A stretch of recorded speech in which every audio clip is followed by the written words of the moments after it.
let me just quickly check that you can see me and you can hear me. So could you please type something in the chat box just to confirm that you can, and then I'll be able to get cracking.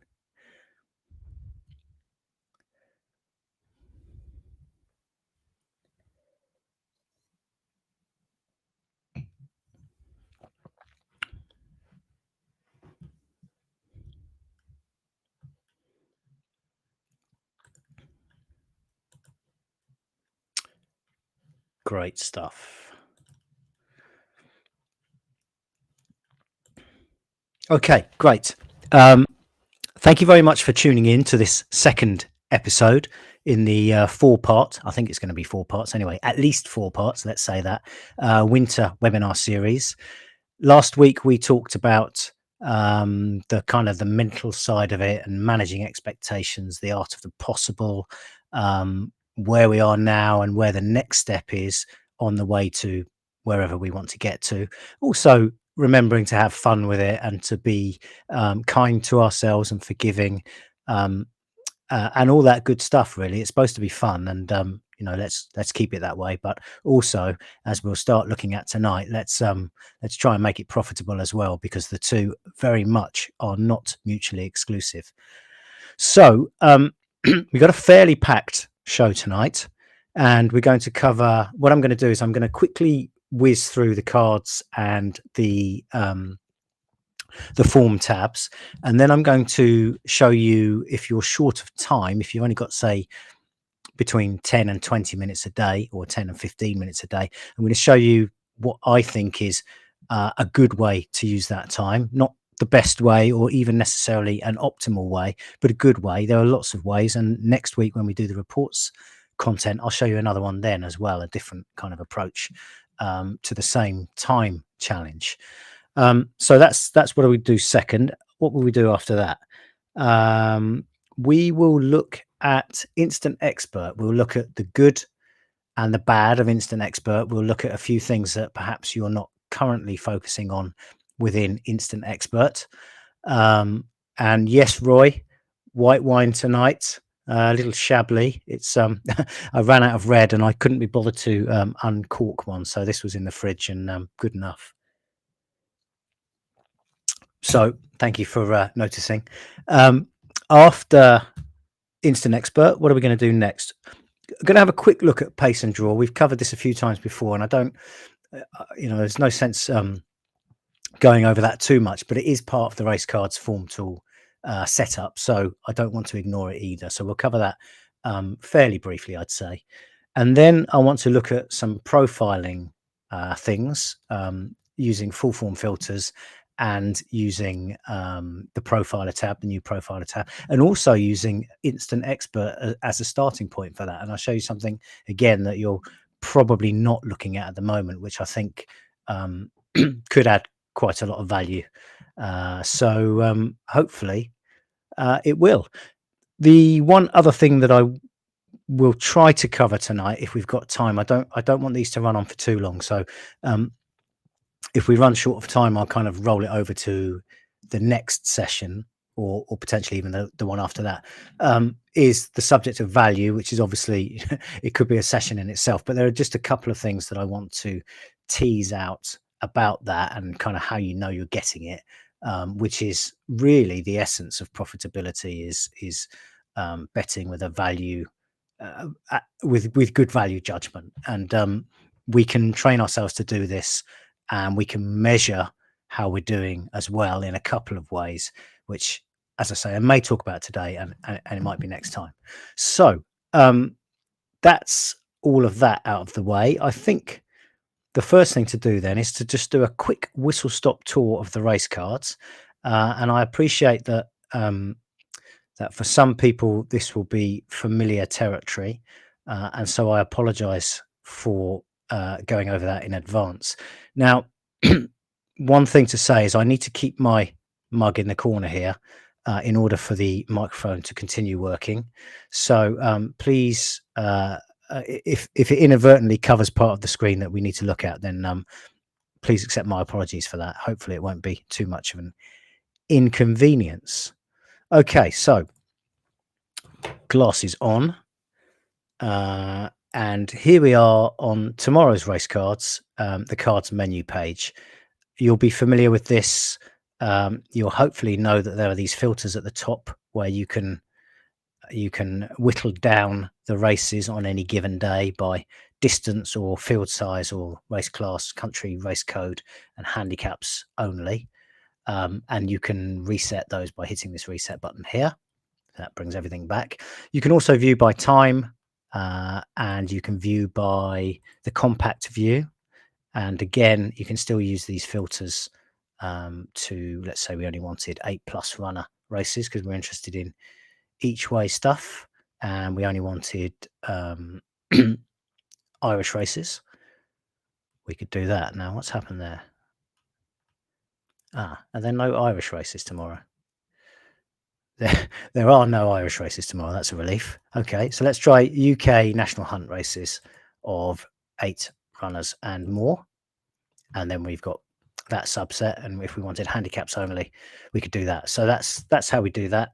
You can play around with that. If you're looking, if one of the things you can do if you're short on time to get from whatever this is, 5 times 40 odd races to a handful, is to choose the kind of races that you're interested in. And then you'll get very quickly, you get a quick subset in here. Right, let's hide those. Let's go back to the by meeting view. I always start by looking at the weather forecast.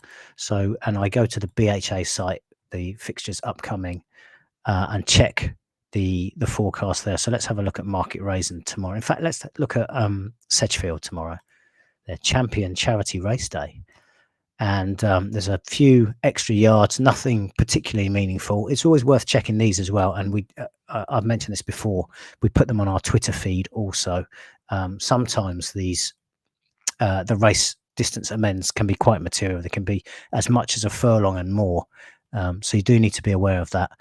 The weather forecast, partly cloudy. But essentially no rain. That's the key thing. So it's soft, good to soft at the moment. It's going to be probably that tomorrow. Might go good to soft, and I'd be happy enough to work on that basis.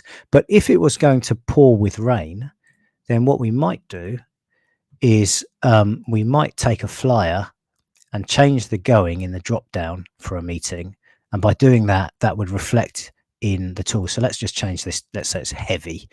And then we go to the handicap chase, and on Instant Expert, we can see that, ignoring the immateriality of the data, but we can see that in the going column, the going range has changed to heavy. So it would have been good to soft before. Also, if we look on, this is probably a bad example. Let's, if we look on full form and we select the going icon, hopefully we'll find a runner with some heavy ground form. No. Excellent. That's because I've got the age button. Let's reset that. Let's try again. Okay. Going. Right. So let's do this again. And this time we now have some going runs in the form, and you can see it's the heavy ground. So basically, that was a very verbose way of saying if you change the drop down, it's reflected in the form tools. Right, enough of the menu page. Let's go to an actual race. Let's try this one here. And you'll be greeted with what is, in my opinion, quite a cluttered view, with a lot of icons. And the reason there are so many icons is because people keep making really good suggestions about things that we could add, and we're very keen to do that. So what I'm going to do is I'm going to quickly whiz through these, and then I'm going to go to my Geegeez page and declutter it a bit, because I don't use all these things. I don't think many people use all of them. So it makes sense to get rid of the ones that we don't use.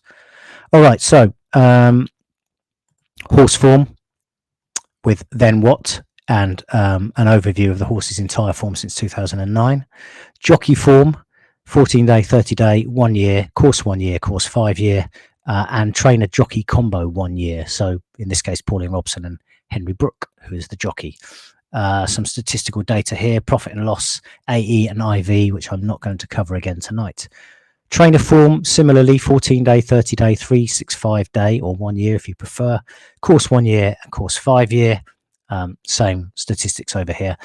A contextual snippets block. This is really good stuff in here. If you're not using it, I would encourage you to use it. It's great stuff. So the first line tells you the trainer's overall record in the last 2 years. So Pauline Robson in this case, a very respectable 12.5% strike rate and 31+% place rate. This is a handicap race. So these data are contextual. This is a handicap chase over 2 miles 3 furlongs, which we call a speed distance. And so we can see Pauline Robson's record in handicaps, in chase races, in races at this distance range, and with horses moving up in trip. This distance move implies that Divine Port ran over a shorter trip last time, which we can confirm here. You see it ran over 2 miles last time, stepping up today. So there's really good data in there and well worth a look. This is the head-to-head icon, and I'm sure I've chosen another race where they've barely raced against each other in the past. But if I click the head-to-head menu item in the header bar here at the top, and this applies to all of the icons here, when you click one of these, it opens up the data for all the runners in the race. So it's a shortcut really. And we can see that a lot of these have not raced against each other before, but some of these down the bottom have. And we can see that Reverse the Charge essentially has raced against pretty much all of these and beaten them quite consistently. There's no real standout, but sometimes maybe this Frankie Baloo, who's beaten Grand Coureur, Rapid Fritz, and Reverse the Charge in the not too distant past. It's quite a good way to see who's sort of the leader of this gang, if you like, who's got the peer primacy. And in this case, the market has it right with Frankie Baloo, who doesn't seem to like winning, but has got verdicts over most of these. In actual fact, he has won a couple here, in fairness to him. So that's head to head, and the menu items icons at the top. I'm not going to talk about report angles or query tool angles today because I'm going to cover them in the next 2 weeks respectively.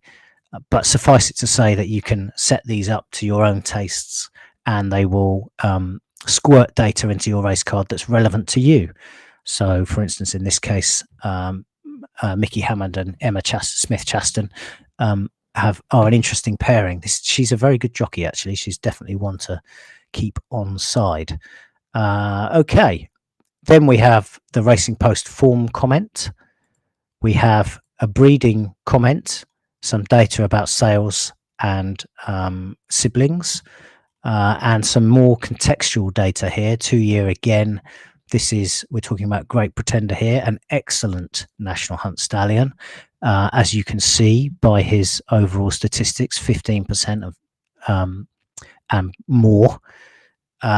Strike rate, very impressive in the last 2 years. Plenty of winners, not profitable to back blind, but certainly these guys, he's a very good stallion anyway. Then we have a ratings tool. So if you want to rate a race actually in the card, you can write your notes in here. You can add your rating here. Oops. And you can put your odds in here. So let's say I think this should be 2-1. And if I save that, it's then calculated the book percentage for this horse. So it's saying 33%. And I can do that for every runner in the race, like my note, add my rating and my odds, 6-4. And it tells me the book percentage for each runner and the total book percentage. So I know when I've made it 180% over round, I know I've probably got to go and push the odds out a little bit. If that's not something you'll ever use, then ignore that, but it's probably something that people are not necessarily aware of, and it can be quite useful. It's a good way to to test your value awareness, and particularly if you have the odds turned off, which you can do for your my Geegeez settings, and then you can make your own book, your own tissue, and then see how the actual odds stack up against that. This is the bet tracker. Excuse me. This is a place where you can add any bets you've made with the stake, the odds, whether it's best odds guaranteed or not, and that will auto calculate once the bet settles, whether it's each way or not, the fractional, the actual fraction and the number of places paid, and any notes you wanted to make. You save that and it will automatically settle when we get the results, and you can look at it in your bet tracker, which lives here, and we'll talk about that in 2 weeks' time. So that is that.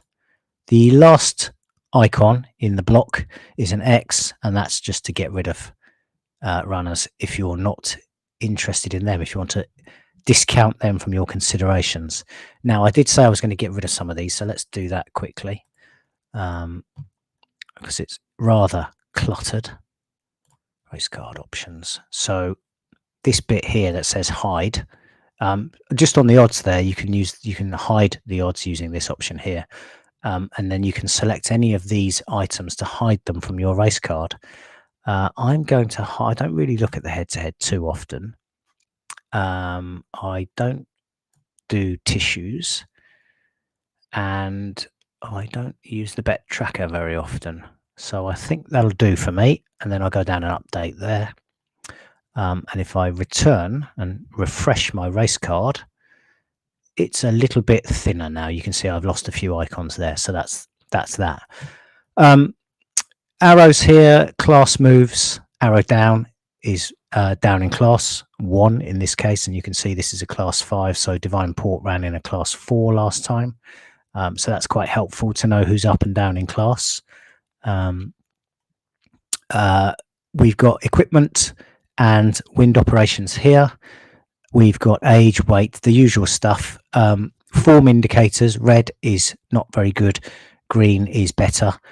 I would encourage you to check the materiality of these. These are a very quick digest of form, and sometimes you can find a trainer or a jockey whose win record, for instance, in this case, 0 from 11, but the place records, but 3 of them have placed out of 11 for 27%, which is pretty much in line with the historical. So the suggestion is that this trainer is out of form in the last 2 weeks. The reality is that probably they're absolutely fine, and they haven't converted one of those places into a win.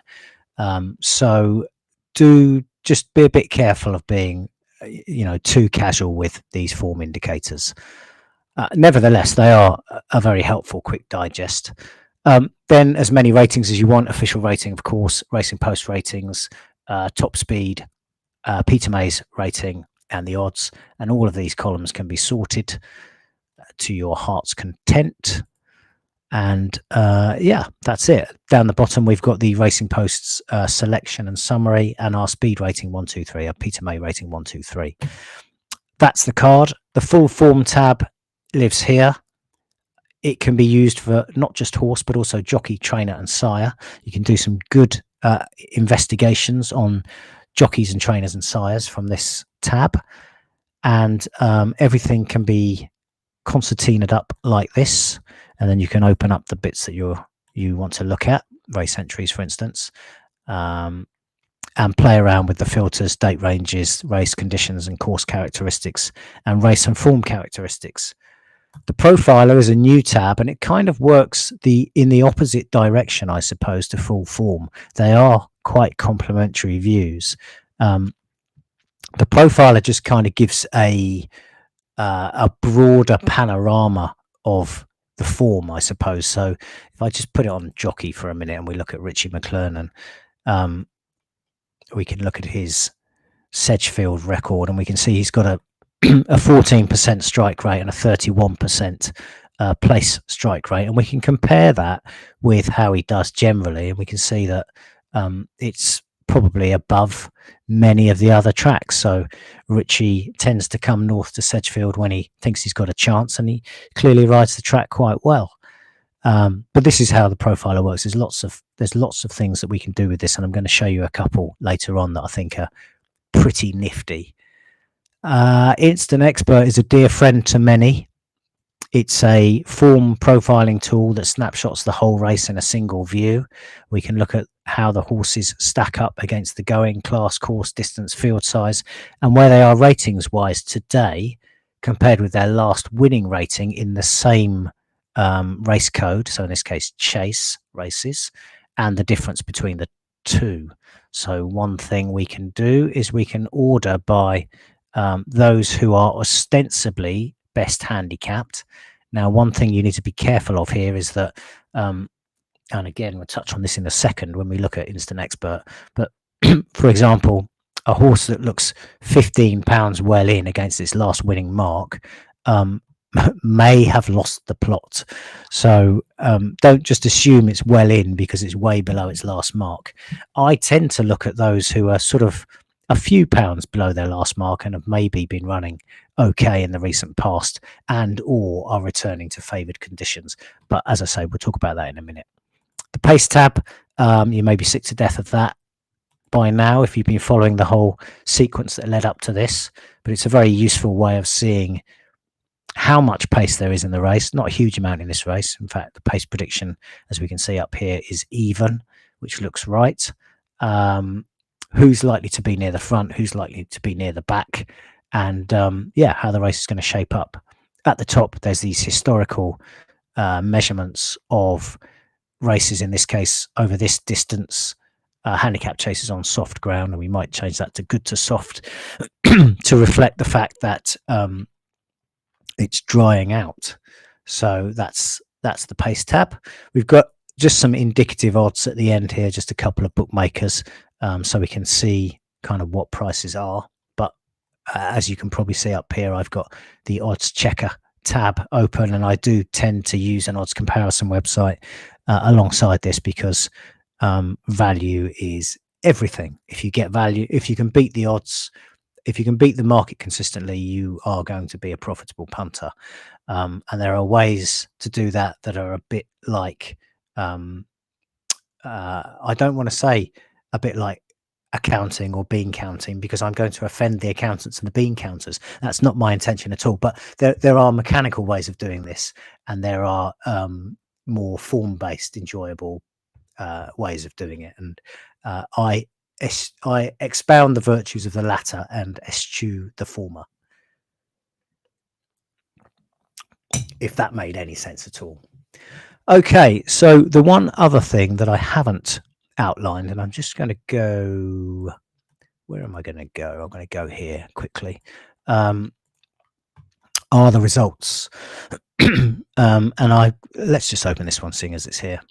So the results tab has a number of its own icons, and it kind of I probably haven't given this enough focus in the recent past.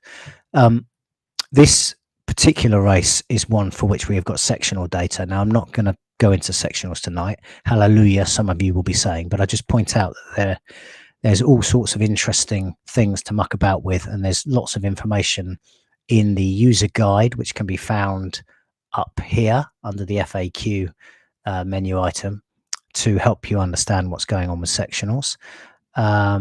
You can view the individual runner sectionals by pressing the sectionals button. You can view the running lines, which is where the horse was in terms of position and distance behind the leader. Position 6th, 2 1/4 lengths behind the leader in the case of Capono at the first call, which was the 5 furlong marker. This was a 7 furlong race. So after a couple of furlongs, he was 6th, just over 2 lengths behind the leader. And we can see that the leader was Caballero, who was a half-length leader. And so that's some interesting data, I think. In running comments, behind that one, future form. This tells you how the horses have fared since this race, and it's a good way, as some of you may have read Sam Darby's recent article about future form and how to use it to find good races to follow. This one might be interesting. You see Rizalart here has been a winner since. No good for Song of the Isle. The winner came out and ran a good second next time as well. So that's a couple of Phillips for the form here. The ratings button enables you to add notes to the meeting and to this particular race and to a runner in the race, and also to add your own ratings. Now, what you would do, let's just do this. Let's say I rated the winner of this race, and if you don't do ratings, you don't do ratings, but if you do, you'll know how you rate them. Let's just say I gave the winner 80, and I'm happy with the auto pounds per length calculation. If I hit calculate, the other runners' ratings are calculated here based on the weight they carried, jockey allowances, and the distance they were beaten. And all of that can be managed from your My Geegeez page. Again, it's behind the My Notes and Ratings option there. So that's some stuff. Again, you'll find plenty more on that in the user guide. Please use the user guide. There's lots of good stuff in there. So that is the result tab. Okay, that was a longer whistle stop tour than I was hoping to do, as usual. Right, so let's crack on. The next thing that I want to talk about is if you've got 15 minutes a day, how you use that on the race cards optimally. Let's look at tomorrow's meeting. And I think the best thing that you can do if you've got 15 minutes a day is to use Instant Expert and to basically break up those 10 or 15 minutes. In about 3 minutes, you can probably go very cursorily, very quickly and briefly over all of the Instant Expert views for every race. Now, what I suggest you do is focus only on handicaps. And if I can get this in, not like that, but more like that. We will quickly whiz through. Now, I'm not going to talk very much over this because I want to literally do this as quickly as possible. I just want to check what the going was at Market Raspberry again. Good old Market Raisin. In actual fact, there's a very timely exemplification of what I was saying about those big race distance amendments. Market Raisin run on 2 different alignments, and one of them is a lot longer than the other one. So this is basically nearly a furlong longer, these races. So that's something to be aware of. The going was good to soft. So let's change that to good to soft. Right. Okay. So 15 minutes a day. I'm going to spend the first 3 minutes doing this. And all I'm looking for are races where I've got 1, maybe 2 horses with mostly green. It doesn't matter how you set this up. You set it up however you set it up, and you consistently apply that, and then that's going to be fine. So I'm just minor as they are. I'm not going to talk about that. I'm just going to whiz through these. There's a bit too much there. I don't really like it when there's more than a couple. Nothing much floating my boat at Market Raisin tomorrow. In fact, nothing at all. You can use the drop down to go to the next meeting. And again, I'm only really looking at the handicaps here. There's a couple here, late date. I wouldn't focus too much on the field size, unless it was a large field or a small field, in which case that can indicate a horse that travels well in a large field, or in a small field, a horse that can potentially quicken off a slow pace. So that I'd be interested in that in those cases. But anything between 8 and sort of 15, it's not a material factor for me. So I'd be looking at Sky Hill here potentially, and late date, and I make a note of those and crack on. Might look at Trapper Peak there. I'd make a note of him or her. Nothing there. That's a juvenile hurdle. I don't like that. So I've done 2 meetings in about a minute, and I've got 2 horses or 2 races of interest. Nothing there. Nothing really there. Nothing there. Nothing there. Now this lad's 16-1, and he's won both his races at Thurles in the last 2 years in handicap hurdles anyway. So I even though he's got a little red there, I'm always drawn to a big price. I'd definitely be having a look at him. So that's 3 races. Nothing there. And I mean, already you've got 3 races, you've got 15 minutes. So essentially you have a choice to just back them blindly. I might have a second look at that one. Or you can go into a little bit more detail, and maybe you're going to choose, maybe you're going to focus on only a couple of the races you've picked out. That one's too competitive. This one, it's a novice hurdle anyway, but 4 to 7 is not is not for me.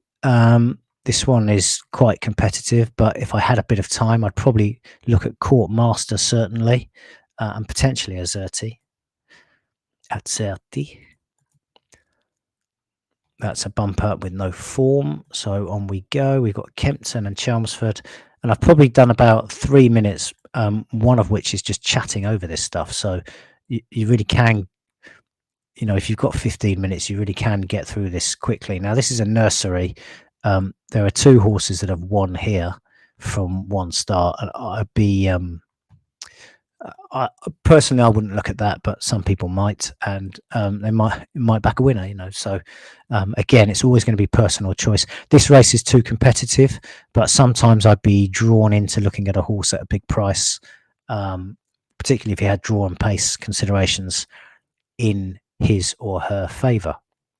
I would definitely be looking at this horse, and in actual fact, I backed this horse earlier because it's got a great record at the track.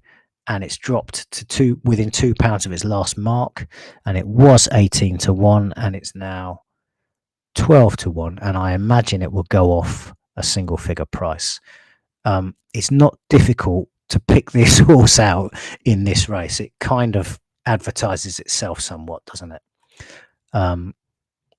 Nothing there. And then Chelmo, there was one at Chelmo, I think, as well, when I was quickly whizzing through this earlier. This is quite a competitive race, but again, I might look at Highfield, who's 2 from 2 over course and distance. So she would be of some interest, but all the while mindful that it's a competitive race. Another one here with a few to potentially look at, a couple of prices there, which again, you know, they might be, they might offer a little bit of value. And that, there's last dates here as well. That was the other one I think I was looking at. 2 from 2 over this course and distance in the last year or so. So I've ended up quickly whizzing through there. I've ended up with probably 7 or 8 races in the end, which is too many. We can't in 15 minutes. If I spent 4 or 5 minutes doing that, I've got 10 minutes. And I'm going to choose what I want to do. So I had 2, maybe 3 all-weather races. Probably a couple of those were sprints, 6 and 7 furlongs. And I had 3 or 4, maybe 5 national hunt races, handicaps. So again, you can back them blind, or you can choose a couple of them to go into a bit more detail. That's up to you. My job is to kind of help you to shortlist a few interesting horses in the right kind of races where you've got a bit of a chance when you've got very little time. Probably the best example there was the horse, I can't remember what it's called now, Blazon, I think it was called, which has already gone from 18s to 12s. It was put in at the wrong price. And the reason it is because its recent form is a bit scabby. Because it's been running under completely different circumstances, and these are the kind of horses we want, right? Let's just find that race. It's a 2 mile, this one. So if we look at Blazon's form, 4, 6, 9 refused, 7, 12th, and we, you know, it's one of those that I guess it's kind of binary in a way. It might run another absolute stinker, but all of these races have been on turf, And if we look at its full form, Blason, open that up. And if we just say, actually look at its race record as well, you can see here that on the flat, it's 0 from 7. Over hurdles, it's 0 from 10. And on the all-weather, it's 4 from 12. And so if we just look at the all-weather form, and we sort by Racing Post rating to get its best, according to the Racing Post anyway, its best runs, we can see that four of its five best runs were at Kempton, including when it was beaten 5th. It was only beaten 3 lengths there, and that was when it was held up nearest finish. In other words, given too much to do. So this is a horse that we have to trust that that it's a better all-weather horse than it is flat turf horse, and that's why we're getting the price, because it's it hasn't got recent form. It's been running fairly hideously recently, and it might be that it just doesn't fancy the game anymore.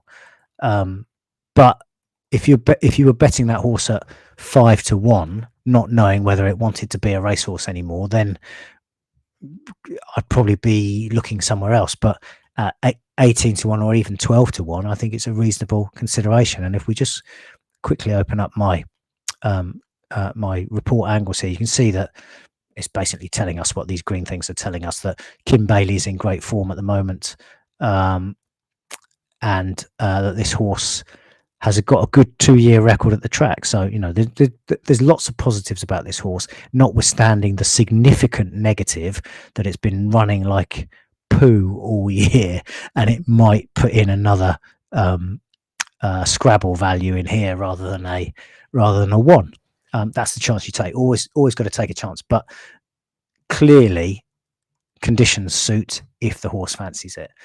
So that is what I would do if I had 15 minutes on the race card. And next week, I will show you what I would do if I had 15 minutes with the reports. So some people like to go through the race cards quickly like that. Some people like the top-down view that the reports provide. So hopefully one or other of those will be useful if you're a bit short on time. I'm just going to have a quick look at the comments here and see if there's anything that I can answer, and use that as an excuse to slurp some Chablis. What have we got? You can all hear me. That's good. Pete, thank you for sitting through it. You are a Trojan and a trooper. Evening, Chris. Evening, Errol. Hi, Mark. Very well, thank you. Any plan to add the hide button to the pace tab? I'm not sure what you mean there, David. Could you drop me an email and I will reply to that, but I'm not following your drift there, I'm afraid. So sorry about that. Okay, let's move on. And we're going to look in a little bit more depth at Instant Expert. So let's go there. Now, what can I tell you about Instant Expert that you don't already know, apart from I haven't actually put Instant Expert on? That was good. I could have spent 20 minutes talking there. Okay, there we go. Right. It'd be a miracle if I get through this without making a complete cock up at some point. But it could happen. You never know. You never know. Right. Let's find a good race for this. We go to Sedgefield, I think, and we'll have a look at a handicap chase with lots of runners. Okay, so let's just look at this control section at the top, the grey section up here.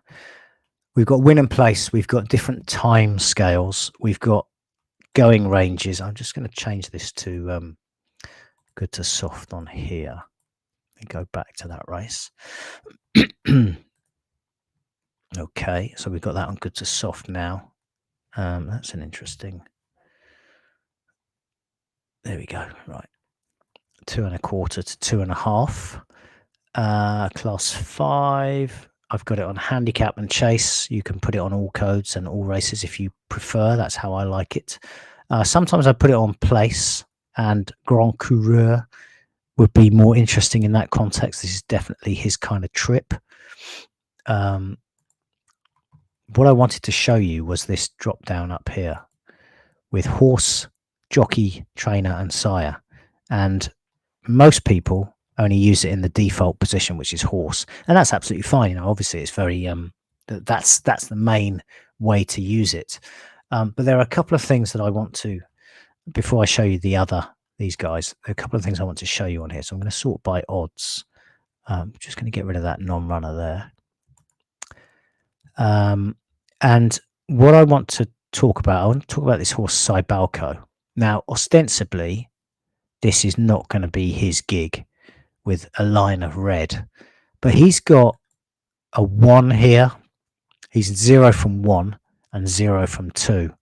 And I wouldn't be in a rush to condemn a horse that, although it hasn't shown it does act against conditions, it hasn't categorically shown that it doesn't act against them either.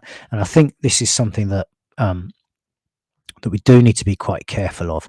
Now, Frankie Baloo here, he's got 1 place from 7 in the last 2 years, and his form is okay. I mean, he's kind of horse that just gets beat all the time, and he's plummeting down the handicap. He's now a stone just about below his last winning mark, but that's because he keeps getting beaten.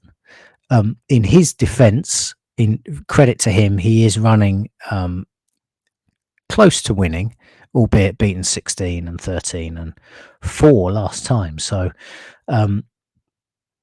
again, use the data behind the numbers. If you want, if you're in a rush, then caveat emptor. You're not going to get the information that somebody who clicks on that to look at the in line is going to get. And so, I mean, this is a good example with Frankie here.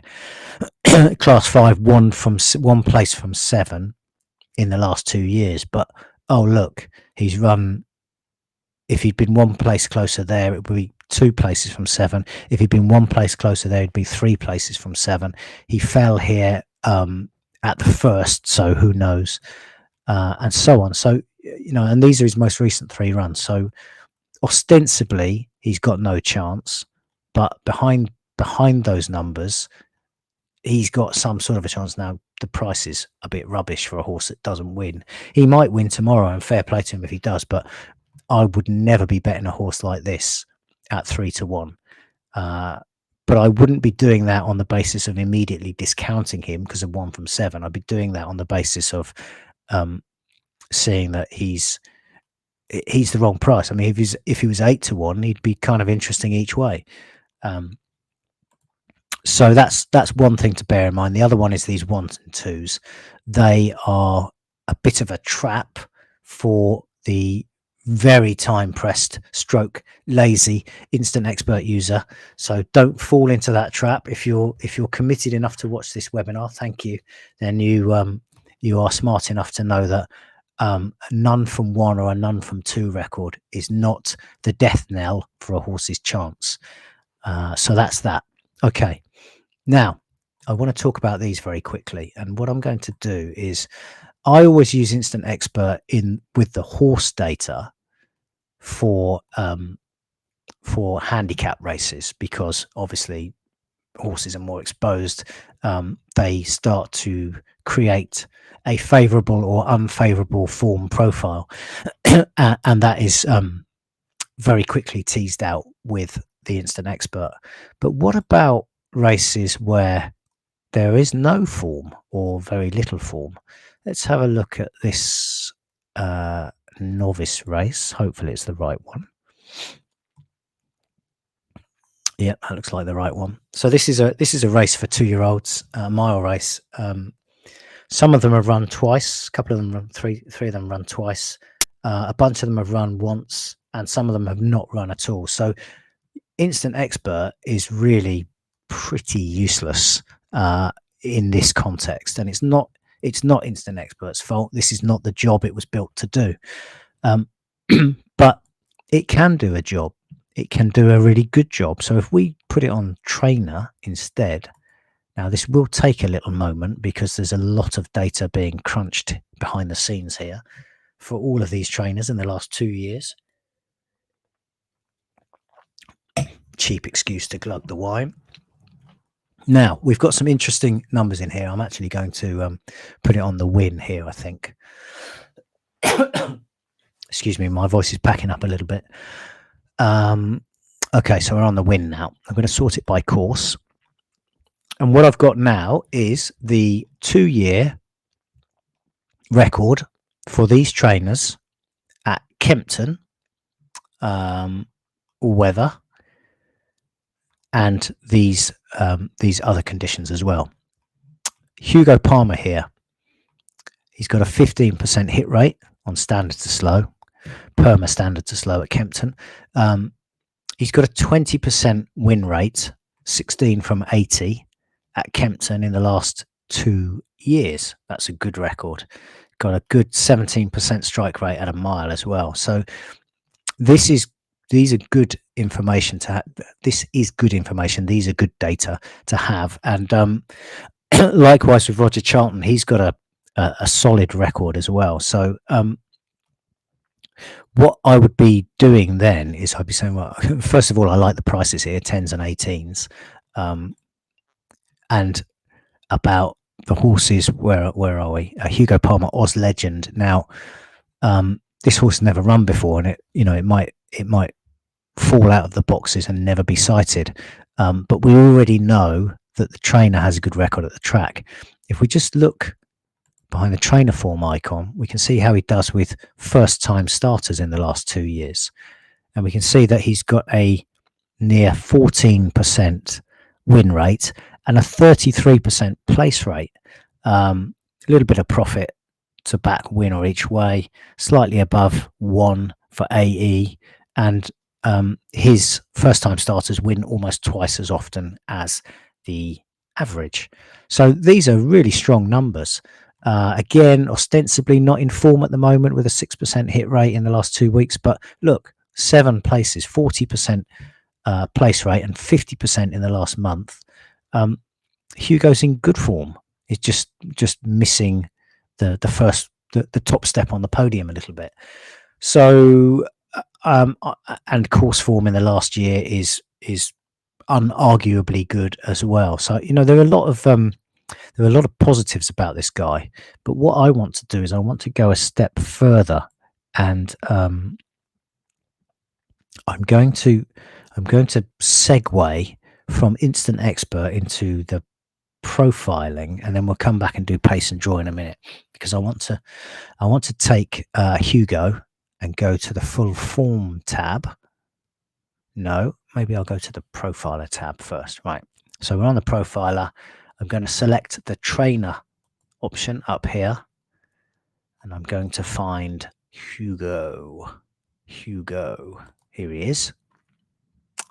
Okay, I'm going to look at his last 2 years data, so that aligns with what we were looking at on Instant Expert.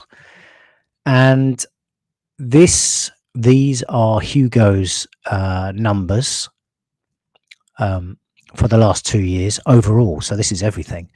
Standard to slow, standard turf goings, all race distances, classes, tracks, and all the rest of it. A lot of that's not really relevant for what we're looking at here. So I'm going to go to select all weather.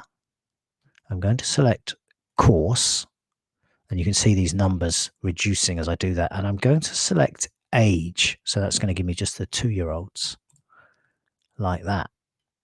Now we can see that Hugo with 2-year-olds at Kempton on the all-weather in the last 2 years is 9 from 30 and positive profit, and a better than 50% place rate as well.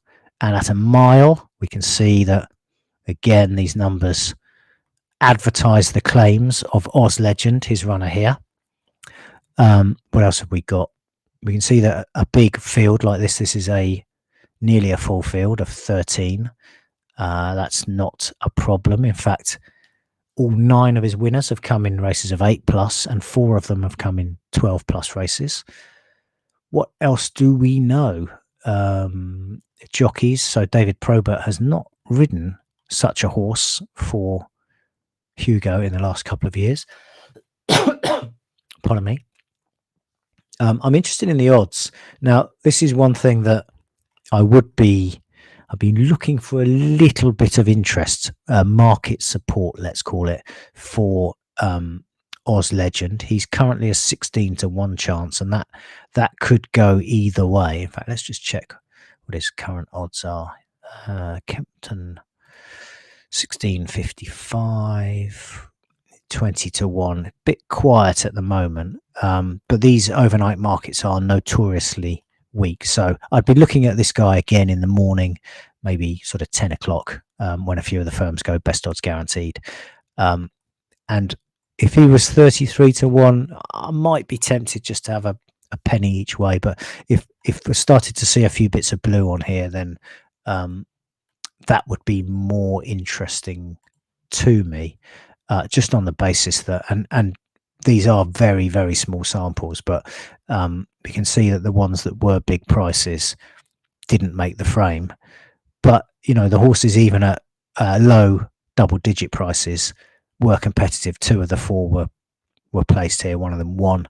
4 of the 5 at high single-figure prices made the frame. So I would be more interested if he was a slightly shorter price than he currently is, and that it could go either way. Who knows? He's a first-time starter, so you know the market is instructive in these cases.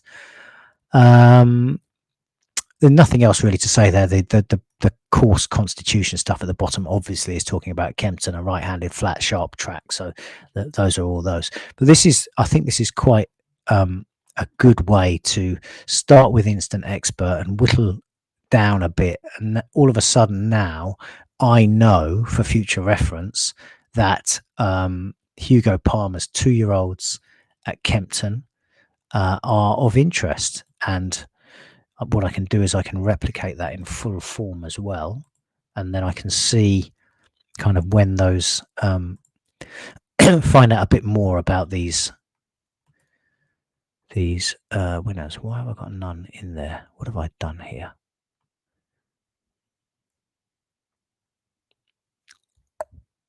I'm not sure what I've done here. I'm on the horse, and the horse has never run before. There we go. Such an amateur. Right, trainer. Let's try that again. 2 years. Course. All weather. Age. We've got our 9 from 30 and 16 places, so that's good. Always reassuring when the numbers tally. And we can see immediately that the last 1, 2, 3, 4, 5, 6, 7, 8 have featured 3 winners and 4 seconds and a clunk. And the last 10 have featured 4 winners, 4 seconds, a 4th and a clunk. Now, these, just looking at the prices here, so we've got 13-2, 9-1, 10-1. A few of these are short enough. So that would be, I mean, you go back to this time last year, we had a 10-1 winner, 10-1 second here, but most of these are pretty well found in the market. So it might, that's kind of putting me off a little bit, unless there was some noteworthy support for Oz Legend in the morning, which could happen. But either way, I've got a heightened sensitivity to Hugo at Kempton, particularly with his 2-year-old starters. So that's definitely something to keep in mind. And of course, you can do this with any trainer or jockey or sire. And let's just have a quick look at a sire one. What I'm going to do, I'm going to fabricate the situation here a little bit. I'm going to select heavy ground at Sedgefield, which is not going to be, but I just want to do something. Let's go to this Novice Hurdle here, where there is a little bit of form, but not much. But in terms of heavy ground, the only one to have run on it, which is the favourite, ran second to Castle Russian, who won at Air the other day. That's by the by, of course, because it's not actually heavy ground. But what I want to do is I want to put this on the sire option so that I can see which of these runners has got a chance based on breeding, on the basis that there isn't any form to go on, any horse form to go on. So let's have a look at the sire form. And we've got a situation. Now, this is a bit of a setup, right? So the odds don't really mean anything because it's not heavy ground. But if it was heavy ground, then progeny of Shanty, have a good win record on heavy ground, 19%, 12 from 64. Generally a good record, but I'm heavy ground is the kingmaker when it's heavy ground. And in this case, I'd be definitely looking twice at this number 4, which is Broad Strother for a trainer in form. Now, again, you know, it's not heavy ground, so this is a kind of a fabricated situation. But the point I'm trying to make, and probably ham-fisting it a little bit, is that, let me just get rid of that a second, is that where there's no horse form to go on, we can still use Instant Expert, we can still use the profiler, we can still use the full form tab, and all of which can inform us based on the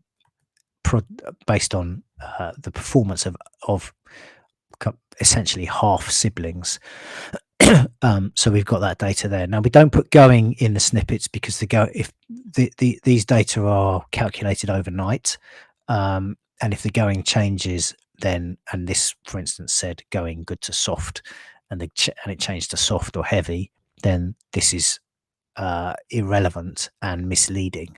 So we don't want to do that, but you can get that information from any of these tabs by mucking about and putting it on the sire view. Okay, I hope that all makes sense, and hopefully you learnt something new there. Whether it's useful or not is another question entirely, but as I say, I hope that's something that you can muck about with and try to find a few angles for yourself. The one other thing to say on that is that once you've saved, and it will appear in the little blue numbers. I should just keep this on really rather than swapping to my muggage on a regular basis, and it would appear in the blue numbers here, and so you can have a look on there and it would say, not here at Sedgefield obviously, but at Kempton, here we are, here's the race, it would say Hugo Palmer Kempton Legend, or whatever you save the angle as. This one's got a blue 1 because David Probert is a Geegeez sponsored jockey, and I like to have them flagged to me on the card so that I don't miss them when they're running. Not that I back them, but I cheer them home, of course, because I like to see the Geegeez livery on the telly box. Okay, that's enough on profiling.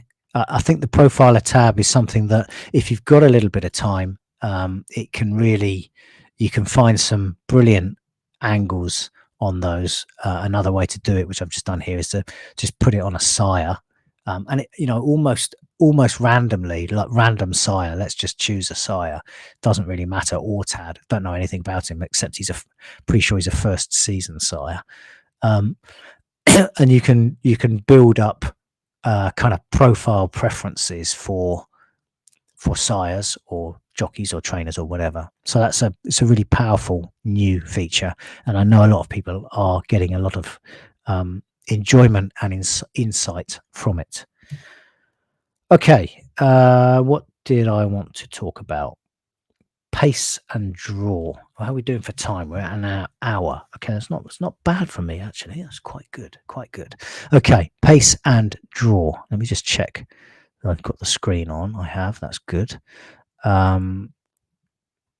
Yes. Right. What race did we have? Let's have a look at this. A couple of races today, and unfortunately, they didn't pan out quite as I hoped they would. Such as live TV. I wanted to share a couple of things here. Let's start with the draw, actually. So this is Kempton. One of the things about the all-weather tracks, which is really good, is that they have a lot of racing. And as a consequence of having a lot of racing, they have bigger data sets. And as a consequence of having bigger data sets, we can have a degree more confidence about what the numbers are telling us. So in this example, this was a 12-runner, 6 furlong handicap at Kempo this early evening. I always set it up on the actual tab, which just accounts for non-runners. And this was a handicap, so I've got it set up as that. And the field size range is kind of around 12. Now, with the bigger data sets, you actually can use win percent, because with on 360 odd runs, it's going to the numbers are sufficiently big to make the chart meaningful. But I still prefer the new one, PRB, percentage of rivals beaten. And in this case, as you know, as I say, because it's a sort of a material sample size, the gradient on the chart is pretty similar. If we put that on the constituent draw, so these are the individual draws, and on the chart they're along the bottom here, 1, 2, 3 up to 10, 11, 12. We can see it just, if I put it on PRB3, this is percentage of rivals beaten, and we can see it's a little bit wavy, a bit like a fun slide at the water park maybe. But if I put it on PRB3, it just smooths that curve. It just averages out.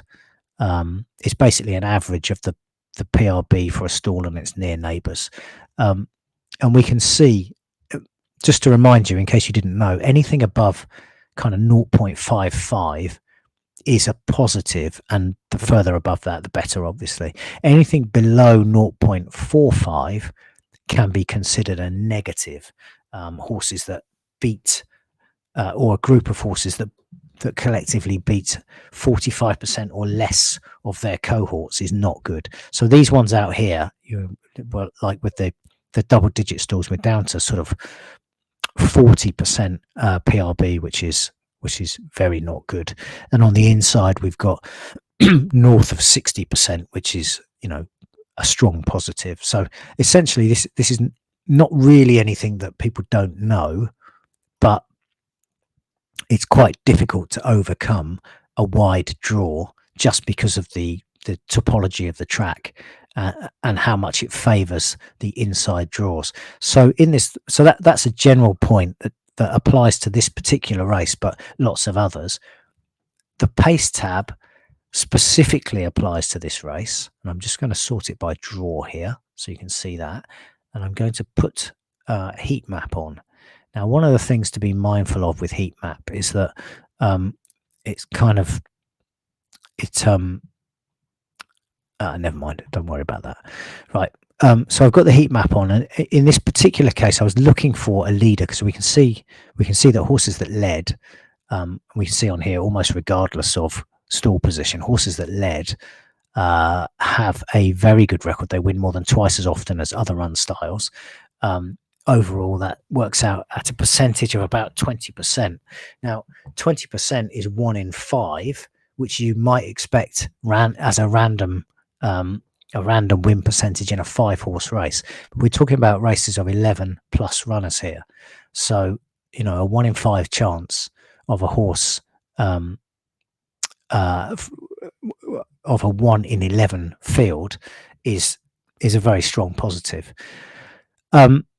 We still have to guess who's going to lead, and in this case, it looked like it was going to be between A Sure Welcome and Rock Sound, with potentially, given his inside draw, Beyond Equal getting close up, and that is exactly how it panned out in this race. So A Sure Welcome used his inside draw. Will Buick on Rock Sound used a little bit of petrol to get across from the wide draw, but bustled up A Sure Welcome on the inside. But it was to no avail in the end, as Beyond Equal came to master these two inside the final furlong, but he himself got chinned by the well-drawn Rock Boy Grey, who was ridden quite chilly. He was held up as predicted, and of course, if 20% of horses that lead win, that means 80% don't. So we just have to be always mindful of what the numbers mean, and not get too upset when a few go against us. As it happened, Rock Boy Grey, as you can see, had quite a good recent form figures. And if we look at Instant Expert, which is still on the sire, so it's going to take about 10 minutes. Boo! I might have got locked up here. Let's refresh this. Oh, there we go.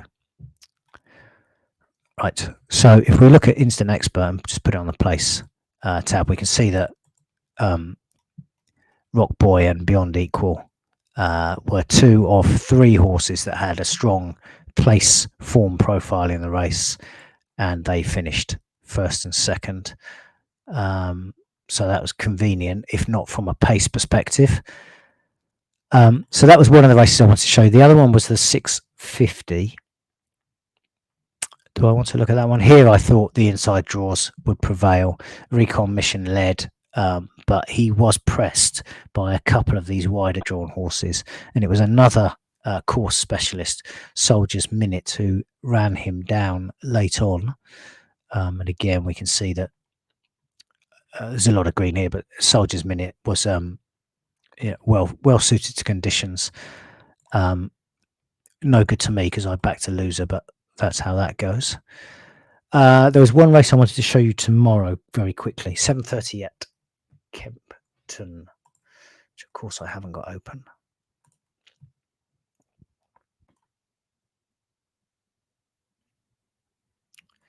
Yes, this is a 7 furlong full field handicap.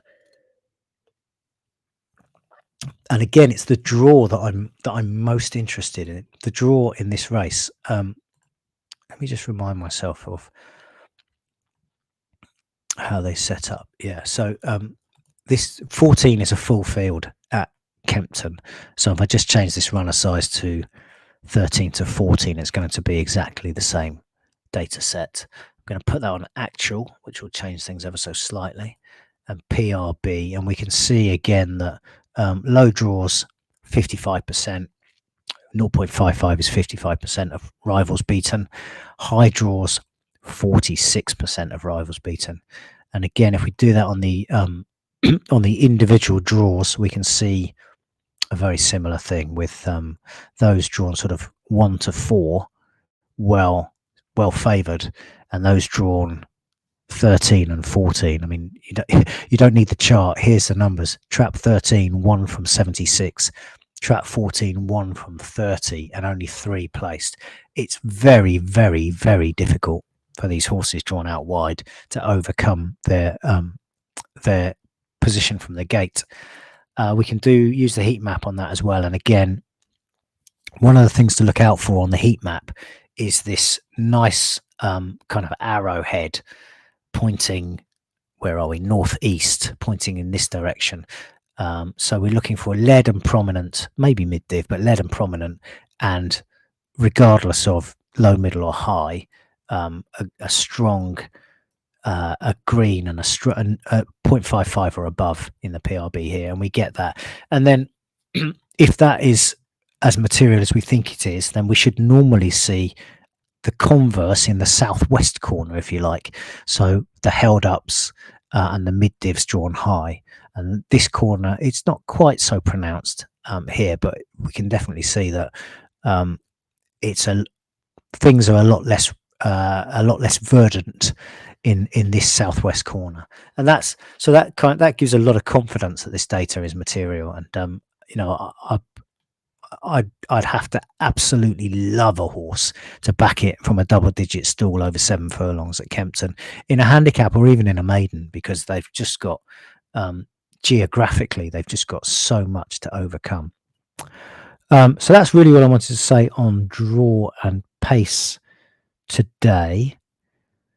I think I will just quickly say something about value.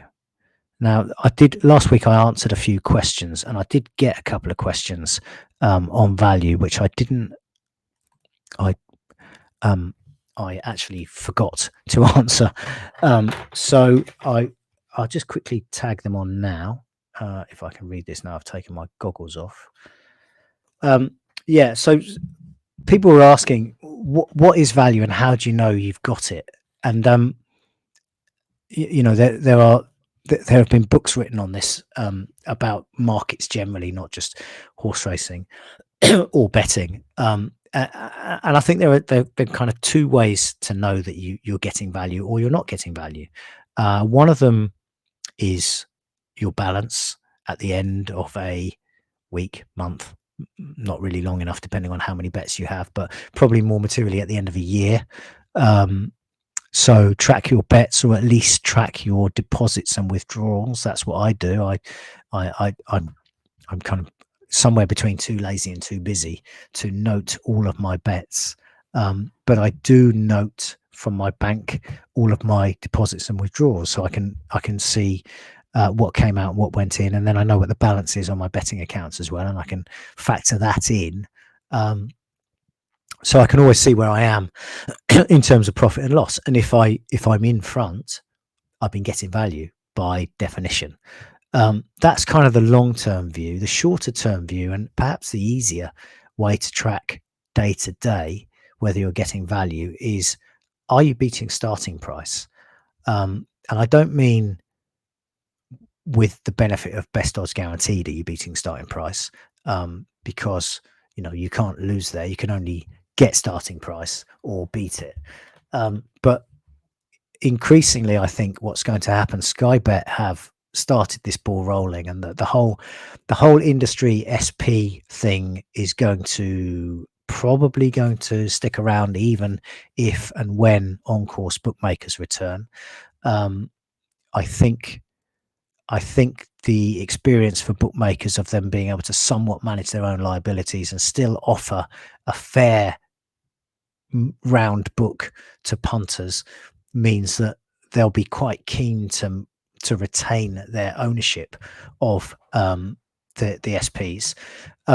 What they're also doing is, certainly Sky Bet, they're making extra place provisions on more races, but that's a trade-off where they're stopping the best odds guaranteed concession on those extra place races. So we're seeing a move into, and what it ends up being is a bit of competition in the market. You know, you've got, if you're not sure about your value barometer, if you like the safety net of best odds guaranteed, then you might forego the extra place and bet with somebody else who's going to give you best odds guaranteed, if you can get that. If you can't get either, then that's probably a sign that you're a pretty good value judge already, and well done. But the key thing here is, on a day-to-day basis, you should be monitoring the price you took and the price of the horse return, and the differential between the two, probably in percentage terms, really, because the difference between, for instance, a 25-1 shot, which is a 4% chance if we divide 25 into 100, and a 16-1 shot, which is a 6% chance if we divide 16 into 100, is 2%. Whereas the difference between a 6-4 shot, I'm going to do myself in with the maths now. The difference between a 6-4 shot, which is a 40% chance if we divide 2.5 into 100. Yeah, you see, I've already done it now. Is a 40% chance, and an 11-8 shot, and I honestly don't know without the calculator what that is, but I think it's about 44, maybe 43%. Oh God, I wish I hadn't started this now. Anyway, the key point is that the difference, that ostensibly small fraction between 6-4 and 11-8 is a bigger value differential than between 25-1 and 16-1. I really wish I'd done the maths on that before I started talking, but I hope you get the general point. So one other thing about value is not an absolute price. 100-1 is not value. 1-100 is not bad value. It's value is about um, the price of something in relation to its chance, price and probability. So if somebody offered you even money on the coin toss, good old coin toss, that's neither good value nor bad value, because you know that there's a 50% chance of it landing heads or tails. If someone offered you 11 to 10, it's good value. You still got you still got a 50% chance of it landing on the other one, but you're getting paid out at a slightly higher rate. If somebody offered you 10 to 11, the converse is true. It's obviously easy to work out with a coin toss and much harder um, to materialize with a horse race or any sporting event or any real world event. But that's the general principle. So those are the things to keep in mind. Are you beating starting price? Are your withdrawals greater than your deposits when you add in your account balances over time? Um, and just be mindful that any price can be value or bad value. So it's not price in isolation is irrelevant. It's only price in relation to prospects or probability. And was there anything else I wanted to say there? No. That's it. That's enough on value. In fact, that's enough for today. Thank you very much for staying around and watching. And I hope you've discovered some new facets to the race cards. Yeah, we'll be doing this again next week when we'll talk about the reports, including the how to get lots of value from the reports in 15 minutes a day. Okay, that's enough for now. Matt Bisogni saying thank you very much again for watching, and goodbye for now.